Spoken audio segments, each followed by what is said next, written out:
Hi, this is Gadi Elkan with Selig Film News. We're here with the producer extraordinaire, Leopold Hoesch, with NOWITSKI, The Perfect Shot. Leopold, you and Sebastian have not cornered the market, but you've definitely tackled big celebrity Germans. I mean, how did you start with the idea that this is what you guys wanted to start covering and get into? Yeah. We had a long tradition in doing documentaries. We had a long tradition in doing documentaries also about sports-related topics.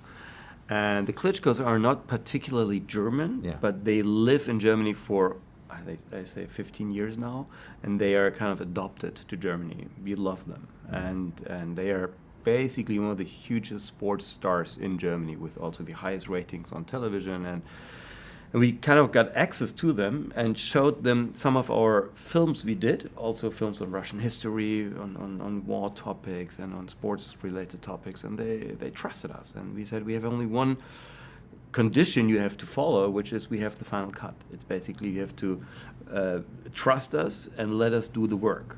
And because if you intervene into the film, we can't do the best film. It's like a surgeon, you tell a surgeon how to do surgery. It wouldn't work. Even so, then they trusted us from the very beginning.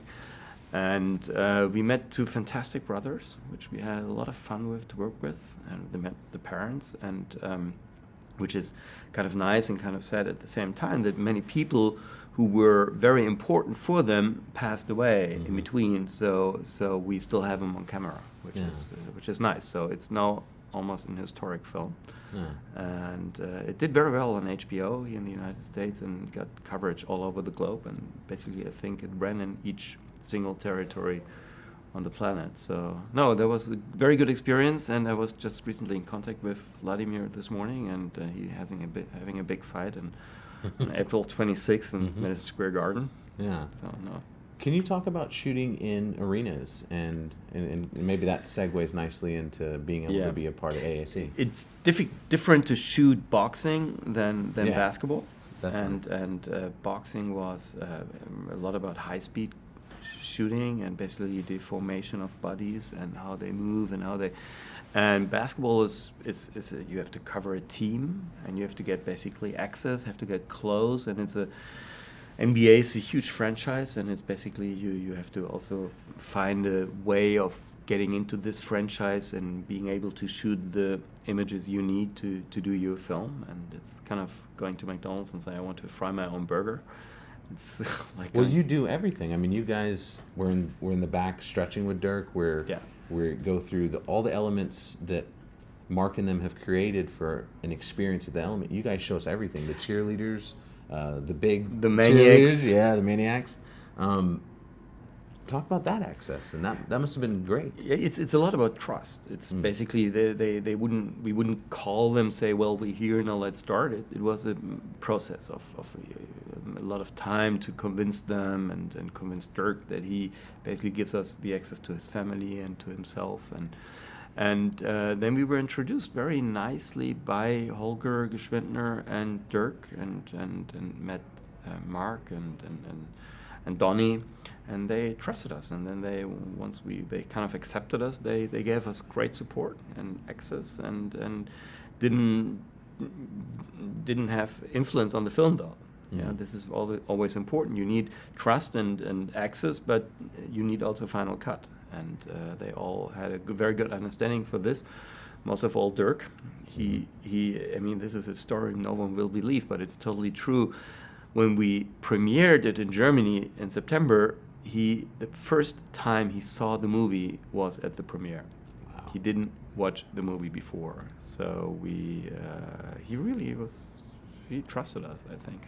It's a big statement because, we know him from the very beginning as someone quiet anyway. And the family's been very quiet, especially the parents. I mean, Helga, they've kept to themselves. You guys have given us something special with the interviews, especially with them. How did you get the family to open up? It took us a long time. Production took 3 years, and we just wouldn't go away.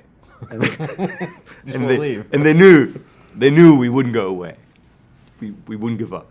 And eventually they said, well, let's get it over with. And it is, as we see on the Klitschko film, some of the contributors in the Klitschko case passed away, and it's such a nice memory to have this, especially as Dirk now is having children, and so I thought he and Holger kind of also then convinced Holger, and for her it was difficult. It was very difficult, but she did it fantastically. So we're very happy to have her on the film. It's amazing to hear what she says, and in her still influence on Dirk. Yeah, he on the entire family, if you ask me. Iron fist. She's a wonderful woman. Holger's such an interesting individual, not just the element of intelligence in basketball, but you talk about someone with access. Holger can basically go wherever. He shows up at the NBA Finals.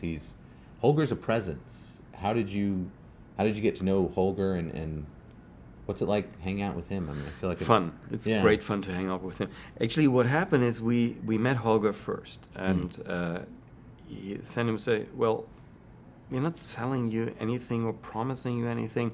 We will do the best we can. That's all we can say. And have a look at the Klitschko film.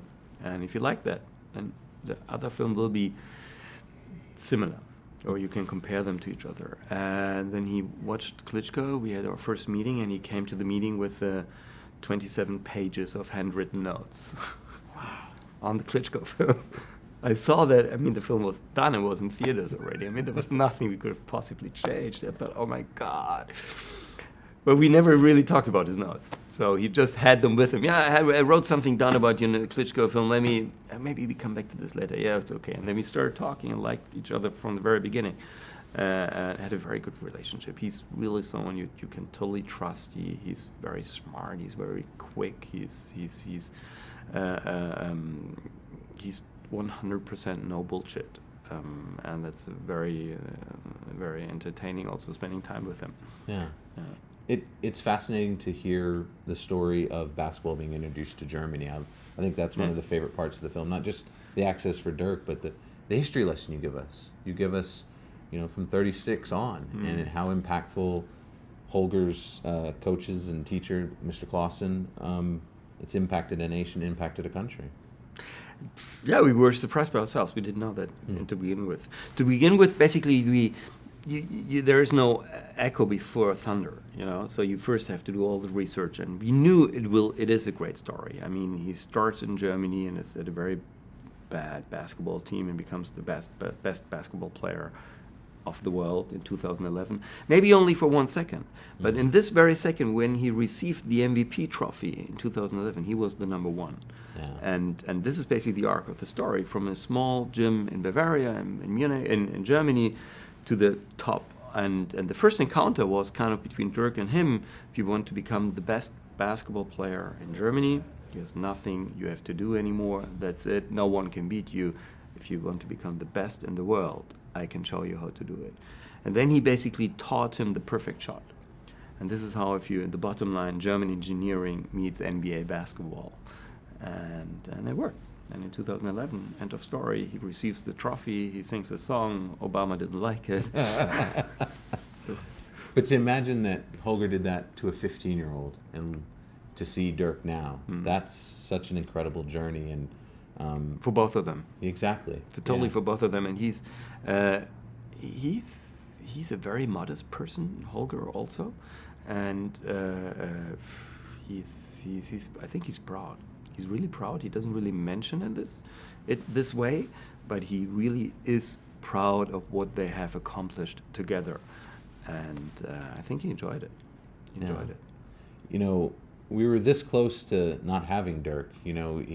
If Don Nelson hadn't thought to make that trade, the next pick would have been the Celtics, and he could have been a Boston Celtic with Rick Pitino, and the world would be very different. Yeah.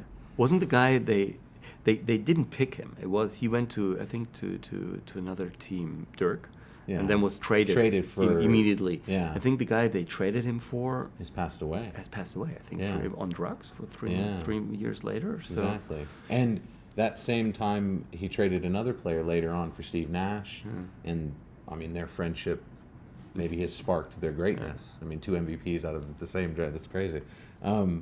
What's it like showing it here in Dallas? There's 3 screenings. Obviously the Mavericks are making a big deal. Dirk's family's doing so much. They're gracious to do so much media as well.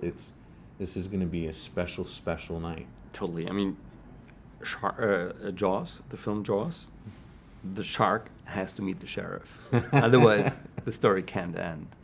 And this was clear to me from the very beginning. We have to bring this film back to Dallas. Otherwise, the journey is not complete. And so we complete the journey today. And we're very proud about this. Are you going to be filming? Is there any extra footage? Well, I mean, there are people filming here today, and so there would be footage, and we'd be basically not for the film, but yeah, but there will be people filming, but we ourselves are not filming. We're done now. This is our story is complete. So. Do you mind if I ask what Broadview has coming up? What you're looking to do? Actually, we're doing a documentary on Angela Merkel. Oh, wow! Now, yeah, which will be running in about a year, and working title is Machiavelli. Working title. So that access must have been fun. Yeah, we're working on this right now. So then we're doing something on Arthur Miller at the moment. And we're working on a series which is called Too Young to Die. Famous people with a spectacular life, and Sharon Tate, Kurt Cobain, John Belushi, Heath Ledger. So it's an ongoing... The 27 Club, yeah. Yeah, kind of. It's an ongoing series we're doing for television. And also we're looking for a new sports star. So...